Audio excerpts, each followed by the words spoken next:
Olá, eu me chamo Luciana Mendonça, sou uma das participantes, né, desse projeto de iniciação científica. Eu sou a professora Luciana, né, que estou acompanhando essa queridíssima estudante Juliane Sampaio Ferreira. Nós somos da Faculdade Unileia, aqui no Brasil. Nós duas somos componentes, né, do curso de pedagogia, né? A Juliane fazendo como segunda licenciatura, e é muito importante ressaltar, né, que esse projeto de iniciação científica, ele inicia de uma forma muito peculiar, né? Porque a instituição, a Unilei, ela possibilita que os nossos estudantes submetam projetos a partir dos seus interesses e alinham, né, esses interesses às pesquisas, né, aos temas dos professores que compõem todo o nosso corpo docente, né? Então, eu estou aqui apresentando, tendo essa tarefa, essa honra, né, essa tarefa árdua de apresentar também como a Ju, né, como a Juliane, e a nossa pesquisa versa sobre as práticas de letramentos e uso das tecnologias digitais na educação brasileira. É muito importante falar o contexto de onde inicia essa pesquisa para a Juliane. A Juliane, ela atua dentro de um IFRJ, que é o Instituto Federal de Educação. Ela é uma assessora pedagógica também, ela é formada em biologia, e com a pandemia, ela sensivelmente percebeu, né, os desafios que nos foram impostos no uso das tecnologias digitais, tecnologias da informação e da comunicação, para a mediação das nossas aulas, né, por conta da necessidade do distanciamento social, distanciamento físico.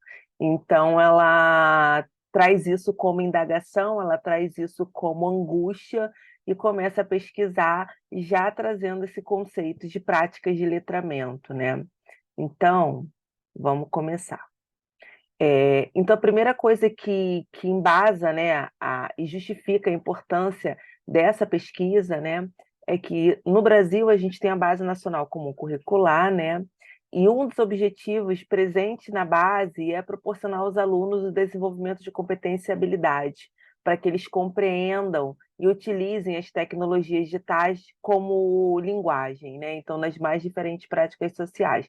Então, a gente vai ver isso transversalmente por toda a educação básica.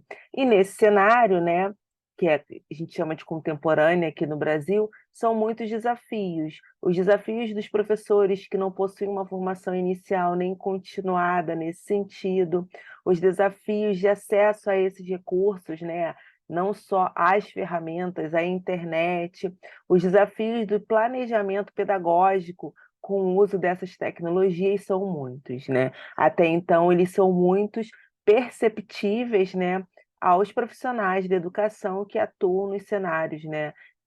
Independente de qual segmento, independente se é público ou privado, independente do público-alvo, isso é muito notório, mas essa pesquisa ela tem como objetivo sistematizar, né, o que a gente já tem produzido. Então, ela vem com um sentido inicial de levantamento bibliográfico, né? Então, é levantar todos os artigos produzidos nos últimos 10 anos sobre como esses professores no Brasil praticam e compreendem os multiletramentos, e se eles utilizam ou como utilizam as tecnologias digitais nas práticas formais de ensino da educação básica. Por que que o levantamento bibliográfico é importante? Por que que se lançou mão nesse primeiro momento dessa estratégia do levantamento bibliográfico, né? Porque poderiam ser várias outras possibilidades de caminhada, né? Primeiro, porque o levantamento bibliográfico ele nos propicia entender como que está a natureza dessa pesquisa, né? A gente sabe que ela existe, a gente sabe que tem grupos muito bem organizados, né, que divulgam as suas experiências aqui no Brasil, mas a gente quer entender onde é que eles estão, se existem outros movimentos, quais são os referenciais teóricos adotados por esses pares, né? Quais são esses processos de investigação, quais são os temas que eles têm trabalhado, se concentra em algum segmento, se concentra na formação inicial e continuada. Então, o primeiro caminho foi, né? É, pesquisar no portal periódico CAPES, né? Que é esse grande portal aqui no Brasil, que agrega todas as nossas revistas científicas. Então, esse foi o grande primeira pesquisa. Achando, né, a partir das 3 palavras-chave elencadas que eu vou apresentar para vocês, relatar quais foram esses resultados encontrados, quais foram os artigos encontrados, quem são os autores, onde que eles se localizam de forma geográfica mesmo no nosso país, quais são as metodologias adotadas, quais são as estratégias pedagógicas adotadas, quais são os objetivos desses artigos, né? Isso para a gente também é muito importante, porque vai dizer muito do grupo que está pesquisando também. E, claro, né, destacar os próximos passos desse processo de investigação, porque essa pesquisa que a gente está apresentando hoje é uma pesquisa que possui resultados parciais, porque ela ainda está em andamento. Então, assim, as premissas do levantamento biográfico, potencializar o conhecimento coletivo, identificar as experiências registradas aqui no nosso cenário educacional, lições bem-sucedidas, desafios, identificar essas comunidades, né, de pesquisadores nessas áreas. E, claro, observar lacunas, né, falhas, que possam nos ajudar a responder determinadas questões e nos ajudar também na continuidade dessa pesquisa, né? Na continuidade de novas possibilidades e indicadores até para as políticas públicas, seja de formação inicial ou continuada ou para a própria educação básica. Bem, então, a partir desse momento, né, a partir desse local, a gente verifica qual foi a informação produzida e publicada, né? Assegura novas possibilidades de ações, podemos repensar a legislação. Então, foi mapeada aí essa produção acadêmica e Opa, passei demais. Peraí que eu voltei. Aqui, agora sim. Então, a gente traz já alguns resultados parciais, né? Então, a primeira pesquisa que foi realizada foi no dia, quer dizer, foram feitos vários ensaios, né? A pesquisa que foi considerada para os resultados que estão sendo analisados foi realizada no dia 16 de outubro, né? Anteriormente foram feitas outras pesquisas, e essas outras pesquisas nós percebemos algumas necessidades de reorganizações das palavras-chave. Nós iniciamos com 3 palavras-chave: multiletramento, tecnologias digitais da informação da comunicação e informação continuada. Nessa primeira pesquisa, logo a gente percebeu que a gente não conseguia nenhum artigo agrupando as 3 palavras-chave, né? Mas muitos dos artigos que vieram tinha multiletramentos no corpo do texto.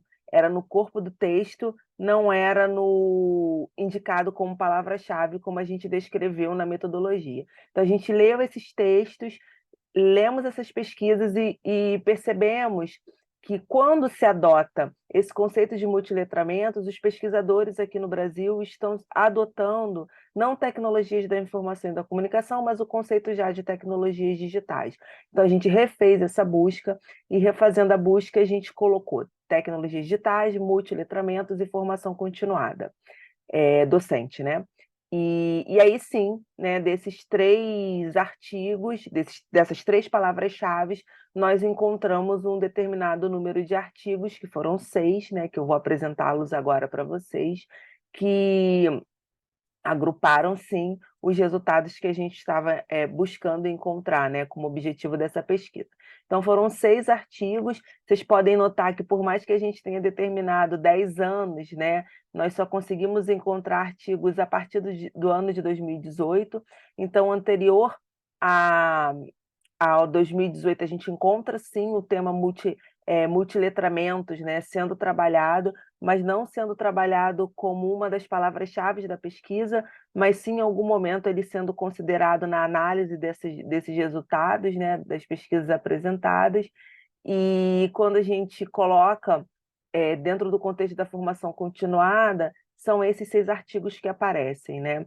A educação infantil e a pedagogia dos multiletramentos e o uso das tecnologias digitais da informação e comunicação no contexto escolar, da formação docente tecnológica às práticas de letramento de uma escola da rede pública, do ambiente real ao ambiente virtual de aprendizagens, 2 mundos mediados pelos multiletramentos e conectados pela pedagogia de projetos, letramentos hipermediáticos e produção de aplicativos na formação docente, né, apps, o ensino de língua portuguesa na pandemia e os desafios da docência no contexto remoto. Então, esses são os 6 artigos que puderam ser encontrados, né, com as tags sinalizadas anteriormente por nós, no portal periódico CAPES. A gente já consegue, né, traçar algumas considerações iniciais, né? Existe uma baixa publicação desses artigos científicos que tem como objetivo específico, né, essa abordagem dos multiletramentos. Uma das considerações possíveis, né, é que esse termo multiletramento ele aparece muito como letramento, letramento digital, letramento hipermediático, práticas de letramento. Então, essas similaridades compreendidas pelos pesquisadores brasileiros pode ser que tenha chegado a gente a proporcionar esse universo menor, né, de artigos, né? E eu acho que isso é interessante a gente conseguir com essa pesquisa para a gente poder entender esse conceito de multiletramento, por mais que a gente se apoie em determinados autores, como eles estão sendo compreendidos pela comunidade brasileira educacional. Se faz imprescindível a conceituação e a divulgação desses multiletramentos, né? Tal como originário pelo grupo de estudo, né? Que abraça esse conceito. E quais são as compreensões possíveis, inclusive as similaridades com esses outros conceitos que a gente vem percebendo, né, nos outros artigos encontrados. E ainda a gente pode reconhecer que os multiletramentos eles se relacionam à cultura digital. Talvez por isso, né, a gente concentre mais, tenha tido a necessidade de trocar essa palavra-chave para tecnologia digital, né? Então, por ser muito entrelaçado com a cultura digital, ela se integra às práticas multimodais, textuais, principalmente, que envolvem mídias sociais, entre outras possibilidades de linguagem e recursos online. Bem, essas são algumas das nossas referências. Como eu comentei com vocês, esse é um artigo inicial, né? Nós temos outros desdobramentos da pesquisa, por isso que a gente submeteu como um resumo expandido. Nós estamos finalizando agora, essa próxima semana que inicia, talvez nas discussões, né, quando o congresso acontecer, a gente tenha novos resultados para poder compartilhar com a nossa comunidade.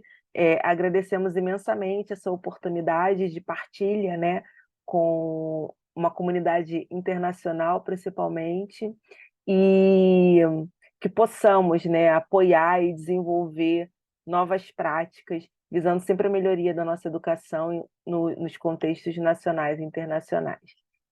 Gratidão.